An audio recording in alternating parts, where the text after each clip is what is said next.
Yadda aka gudanar da sallar Idi kenan a jihar Gombe, yayin da gwamna Muhammadu Inuwa Yahaya ya jagoranci tawaga mai ƙarfi zuwa sallar Idi a babban filin Idi na jihar Gombe.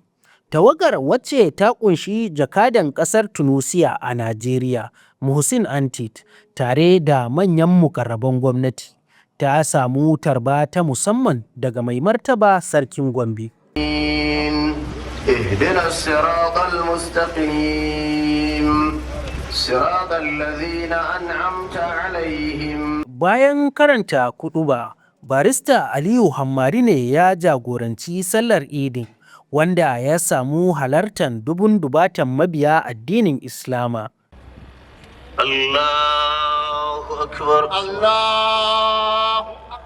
Bayan ida sallar Idi, gwamna Inuwa ya jagoranci liyafa a babban ɗakin taro na gidan gwamnatin jihar Gombe, inda ya samu halartar manyan mukarraban gwamnati tare da manyan baƙi daga sassa daban-daban na duniya, ciki har da jakadar ƙasar Tunusia a Najeriya da kuma babban daraktan Bankin Duniya a Najeriya, Mr. Matthew Bagis.